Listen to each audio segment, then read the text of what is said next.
Lara, I, Jor-El of Krypton, your husband, after copious research, have determined the planet Krypton is doomed to explode. Are you sure it's going to explode? Yeah, I'm sure. I'm a scientist. Like, everybody on this planet is a scientist. Like, actually, that's a good point, now that you mention it.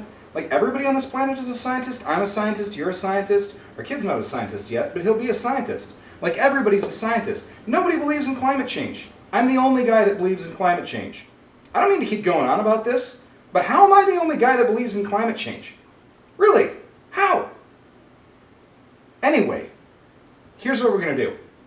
The only way we can save our culture and our kid is to shove Kal-El here into a rocket ship, close it up, and shoot him into space at just a planet.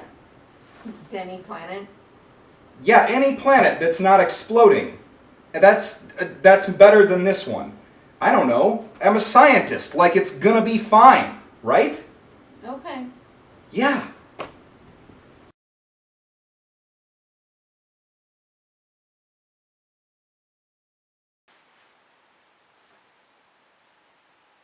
Oh, hi. I didn't see you there. I'm comic book aficionado, an award-winning stand-up comedian, Dan Umpton. Welcome to the Doomcast, a 5-minute web series every week where we examine comic books, what makes them fun, what makes them not so fun, and the social, political, economic, and cultural ramifications of them. Basically, some real cool shit. This is sponsored by Capes Cafe, which is a comic book store that's inside the Des Moines Social Club. My buddies Kurt and Kyle are generously sponsoring this and helping us bring this to you once every single week.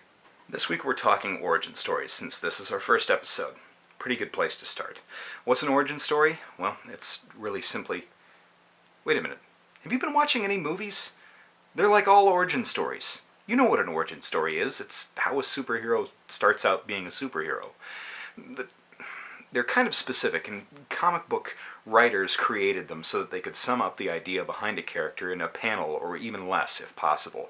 A panel or less, which is something that people who are making movies right now don't seem to grasp. But it seems jejune to us now, but in 1938, in Action Comics number 3, or 5, or 10, most people didn't know anything about Superman, so knowing that he's faster than a speeding bullet in the last son of Krypton is pretty important information. Origin stories are micro-narratives, and as such they follow a structure.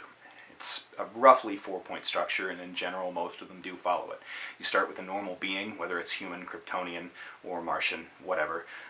Then you have an inciting event, something that causes a disruption. And the third point is a transformation. That transformation usually occurs from an outside force acting on that being's body, transforming them into something else, which is step number 4, the presentation of that transformed being and their purpose. That's the key thing. See, this is something that I don't see a lot of people who are literary scholars actually talking about.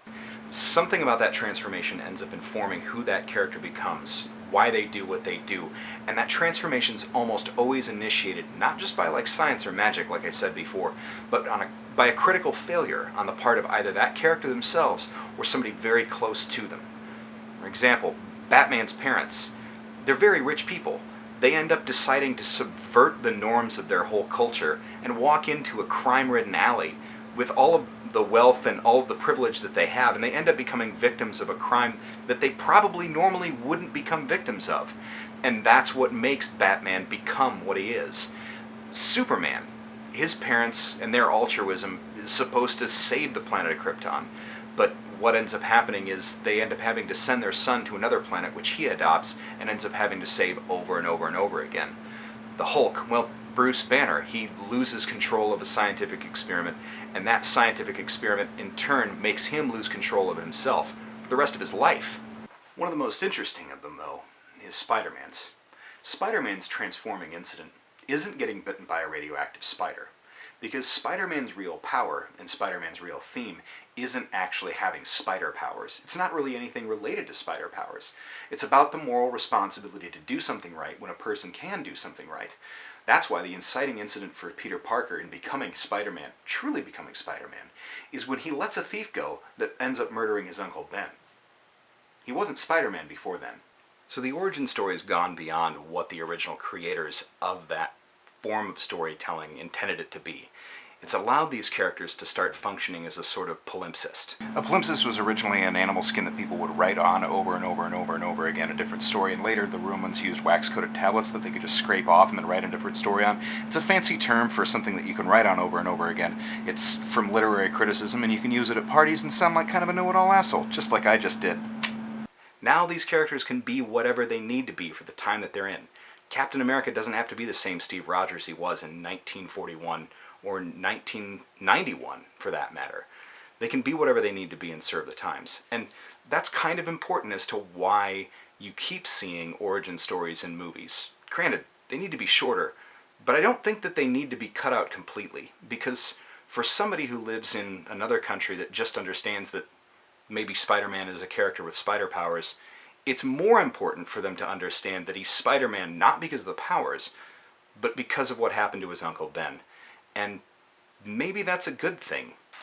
Well, that wraps it up for this week, and this week is also Free Comic Book Day. So if you're in the Des Moines area, stop into Cape's Cafe and pick up a coffee, grab your free comic books. Ron Wagner is going to be there, and he's going to be signing from 2 to 4, the Ron Wagner. There's also going to be a lot of other events, drink and draw, some cosplay, Dionut's pop-up shop, and if you're from Des Moines, you know exactly how cool that is. So swing in there. Also, while you're at it, pick up issue 5. This is issue 4 of A-Force. It's written by G. Willow Wilson, and it's one of the best books Marvel's putting out right now.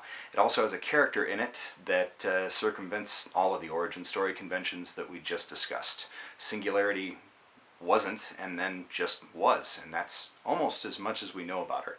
Also, the book has Nico Minoru from Runaways, and that's reason enough to pick up the book alone. So, we'll see you next week. Thank you. Follow us at the Doomcast. Take care.